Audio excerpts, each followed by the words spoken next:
Journey to the West, an audio drama series. Chapter 19, Part 2. In a moment, Xingzhe and the monster were back at the front of the Gao village. Xingzhe carried the rake on his shoulder and twisted the monster's ear as he said, "Look who is there sitting upright in the living room. That is my master." The family and friends of the Gaos, as well as old Gao himself, suddenly saw Xingzhe coming with the monster tied up and his ear pulled. Rejoicing, they all came into the courtyard and said, Elder, he is indeed our son-in-law." The monster walked up and got on his knees.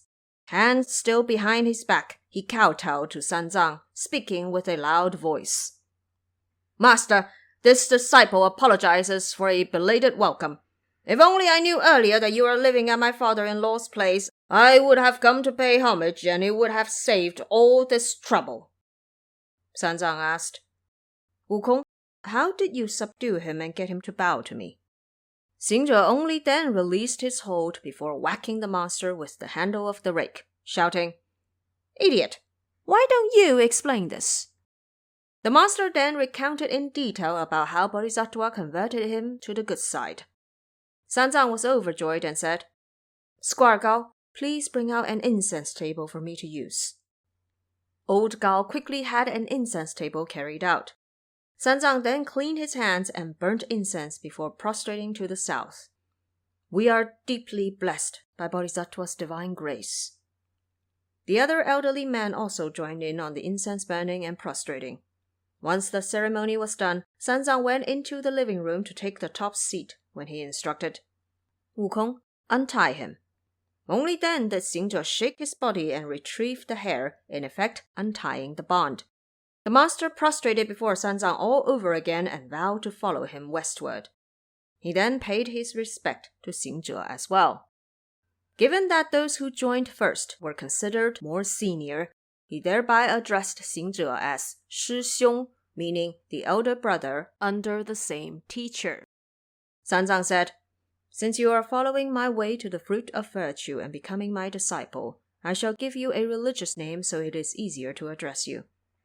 The monster said, "Master, Bodhisattva has laid her hand on my head and passed on commandments.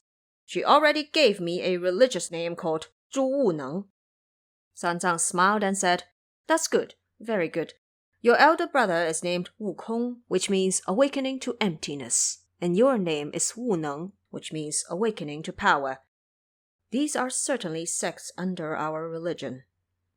Wuneng then said, "Master, since I received Bodhisattva's commandments, I have quit the 5 pungent herbs and 3 undesirable meats. I followed a strict vegetarian diet in my father-in-law's place and never touched any meat. Now that I have met you, Master, I might as well be released from the dietary restrictions." Sanzang said, "No, absolutely not. Since you have quit the 5 pungent herbs and 3 undesirable meats, let me give you another name, 八戒, meaning 8 prohibitions." The idiot happily agreed. "I shall faithfully obey my master's orders." And thereby he would also be called 猪八戒. Old Gao saw that Ba Jie had rid himself of evil and turned to the good side and became very delighted. He then ordered the house servants to put together a banquet to thank the Tang monk. Ba Jie went up to clutch old Gao and said, "Father, do invite my humble wife out to pay her respect to her father and brother-in-law. What do you think?" Xingzhe laughed and said, "Dear brother, since you have entered the Buddhist religion and become a monk, never ever bring up the humble wife talk again from now on. There are only married Taoists in this world. What even is a married monk? Let's come sit down by our ranks, enjoy the vegetarian meal, and head west as soon as possible." Old Gao set the tables and invited Sanzang to the honor seat, while Xingzhe and Ba Jie sat on his left and right, respectively. The rest of the family also took their seats. Old Gao opened a bottle of vegetarian wine and filled a cup with it. He then used the cup to honor heaven and earth before presenting it to Sanzang. Sanzang said, "To be honest with you, Squire, this humble cleric is a born vegetarian. I have never consumed anything else since childhood." Old Gao said, We are aware of the dear teacher's clean diet, so we dare not cook what is forbidden. This is also vegetarian wine. There is no harm to take 1 cup. Sanzang said, Even so, I dare not accept wine. Wine is the very first prohibition for becoming a monk. Wu Neng interrupted. Master, I am on a vegetarian diet, but I never quit wine. Wukong said, Even though I have a small appetite for it and could not drink the whole jar, I also never quit wine. Sanzang then said, If so, you brothers may have some vegetarian wine, but getting drunk and causing trouble will not be tolerated. And so the 2 of them accepted the first serving of wine. Everyone sat down as before as the vegetarian dishes were served. There was simply no telling how many cups and trays were used, and what a wide variety of delicacies were presented. When master and disciples finished the meal, old Gao put 200 taels worth of scattered pieces of gold and silver on a red lacquered tray. They were to be gifted to the 3 elders as travel expenses. He also brought out 3 silk garments for them to wear as overcoats. Sanzang said, We are traveling monks who beg for food when approaching a village and ask for a vegetarian meal when the place is right. We dare not accept any gold, silver, or fine clothing. Xingzhe walked up, stretched out his arms, and took a handful before calling, Gao Cai, we owe it to you yesterday to bring my master here. You found a new disciple today, but we have nothing to thank you for. Do take these gold and silver pieces for a guiding fee. Use them to buy yourself a pair of straw shoes. Should you come across other monsters in the future, do bring me some business. I will have more to thank you then. Gao Cai accepted the reward and kowtowed to him in gratitude. Old Gao then said, If you cannot accept the gold and silver, please at least take these humble garments as a token of our goodwill. Sanzang explained, For those of us who have left the family, cultivating through 1,000 calamities will not be enough to compensate for the bribe of a single thread of silk. It would be enough to just collect the unconsumed baked goods and fruits from the banquet for us to eat on our way. Ba Jie added from the side, Master, elder brother, you may be fine with not taking anything away, but I was a son-in-law for their family for several years. Even just as salary, I should be taking away quite an amount of grains. Father-in-law, my robe was torn by elder brother last night. Please give me a dark Gashaya's replacement. My shoes also broke open, so please give me a new pair of good shoes. Old Gao heard it and dared not reject the request. So he then bought a pair of new shoes along with a new garment so he can take off the worn ones. Swaggering, Ba Jie went up to gesture to old Gao, saying, Do inform my mother-in-law, sisters-in-law, and their husbands, along with your other relatives, that I have become a monk today. Please forgive me for not bidding farewell in person. Father-in-law, please take good care of my wife. In the unfortunate case that this scripture-seeking business was no good, I can still go back to secular life and live as your son-in-law like it used to be. Xingzhe shouted at him, You fool, cut the nonsense.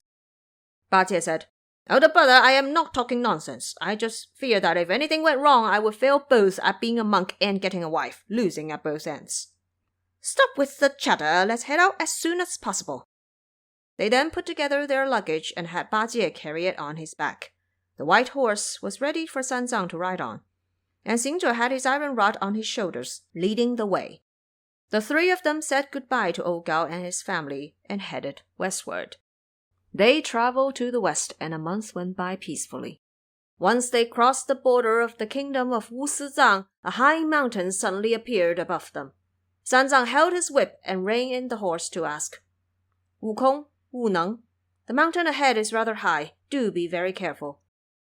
Ba Jie said, No worries. This mountain is called Futu Shan, or Pagoda Mountain. In it lives Wu Chao Chan Shi, a Chan master titled Crow's Nest. He cultivates here, and this old boar has met him before. Wukong asked, What tricks has he got? Ba Jie answered, He's fairly accomplished in the way. He tried to convince me to cultivate with him, but I never agreed, that's all. As master and disciples chatted, they soon made it onto the mountain. And what a splendid mountain it was! On the south side there were pines and junipers, and on the north grew willows and peaches. Birds chattered and cranes danced, surrounded by every type of blossom and grass. Through the stream green currents flowed, and before the cliff, auspicious clouds flew by. It was indeed a secluded and elegant spot, tranquil without a trace of passers-by. The master looked further from the back of the horse and saw a nest made of dried wood and grass before a fragrant juniper tree. On the left, deer carried flowers in their mouths. On the right, monkeys were offering fruits. And on the crown of the tree gathered all sorts of colorful birds, even those from legends. 八戒 pointed and said, "Well, isn't that Chan Master Crow's nest?" 三藏 then whipped the horse forward all the way under the tree. The Chan Master saw the three approaching, so he left his nest and jumped off the tree. 三藏 got off the horse to bow to him, but the Chan Master held him up and said, "Divine monk, please rise. I apologize for a belated welcome. I apologize." 八戒 said, "Old Chan Master, I am here to pay my respect." The Chan Master said in astonishment, "You are Zhu Gang from the mountain of the Blessed Mount. Wherever did you find such fortune to be traveling alongside a divine monk?" 八戒 answered, "I owe it to Guan Yin Bodhisattva who converted me to the good side the other year. That's why I agreed to be his disciple." The Chan Master said in delight, "Good, good, very good." He then pointed to Xingzhe and asked, "Who is this?" Xingzhe chuckled and said, "How is it possible that this old monk knew him but not me?" The Chan Master explained, "I must have been ill-informed." Sanzang answered, "He is my senior disciple, Sun Wukong." The Chan Master smiled politely and said, "I apologize for the lack of courtesy. Apologies." Sanzang bowed to him again and asked the whereabouts of the great thunderclap temple of West Heaven. The Chan Master said, "It's still very far away, very far. I'm afraid it's a difficult road filled with tigers and leopards." Sanzang earnestly asked again, "Exactly how long is the road ahead?" The Chan Master answered, "The journey may be long, but there will certainly be a day when you reach the destination. It's just that the demonic obstacles will be hard to eliminate. I have a scroll titled the Heart Sutra. It has 54 sentences and consists of 270 characters. Whenever you are met with a demonic obstacle, you just need to recite the sutra and no harm will come to you." Sanzang prostrated himself on the ground and begged for it. The Chan Master thereby imparted the sutra to him orally. It is titled Pragyaparamita Hridaya Sutra and ends with the following chants. Gatte gatte balagatte balasamgatte bodhiswaha, meaning, "Gone, gone, gone beyond, gone altogether beyond to the other shore, O enlightenment, be it so, hell." Since this religious master from Tang was spiritually prepared for enlightenment, it only took a single recital of the Heart Sutra for him to memorize it. That is why the scripture is still in circulation today. It is the comprehensive scripture to cultivate for true nature, and the essential gateway to the birth of a Buddha. The Chan Master passed on the scriptures and was about to step on glowing clouds to return to the crow's nest, when Sanzang again seized him. He insisted on learning more about the situation on the journey westward. The Chan Master smiled and said the following. "The roads are not difficult to cross. Try to listen to what I have to say. Deep in endless mountains and rivers, many ordeals and monsters lay. Should you see a cliff reaching the skies, relax and do not cave. Should you pass a rock rubbing your ears, just walk with your feet turned sideways. Be careful in the black pine forest, for many fox demons will block your way. Spirits will fill kingdoms and cities, monsters dwell in mountains. Tigers will sit in local governments, and wolves into clerks will they make. Lions and elephants shall be kings, with tigers and leopards keeping them safe. A wild boar will carry your luggage, a water monster to be met ahead straight. O stone monkey of advanced age, where are you hiding your rage? Ask that acquaintance of yours, they surely know the westward way." Xingzhe heard his words and let out a cold snicker, saying, "Let's go, there is no need to ask him, just ask me instead." Sanzang still had trouble understanding the meaning of his words when the Chan Master turned into a beam of golden light and went straight up to the crow's nest. The elder bowed upward to thank him. Xingzhe, on the other hand, was filled with rage. He wielded his iron rod and began thrusting it up violently, but all he saw were 10,000 lotus flowers blossoming, shielded with 1,000 layers of auspicious mist. Xingzhe might have the power to overturn seas and rivers, but not one strand of vine could be moved from the crow's nest. Sanzang saw it and clutched Xingzhe, asking, "Wukong, why are you messing with the nest of this bodhisattva?" Xingzhe answered, "He was just insulting us two brothers." Sanzang asked, "He was talking about the journey westward. When did he ever insult you?" Xingzhe said, "What do you even know? He said, 'A wild boar will carry your luggage.' That was an insult to Bajie. And, 'Old stone monkey of advanced age was met to ridicule me.' You can read between the lines, of course." Bajie said, "Calm your anger, elder brother. The Chan master does know things from the past and future. Let's see if his predictions about a water monster to be met ahead straight will come true, and spare him for now."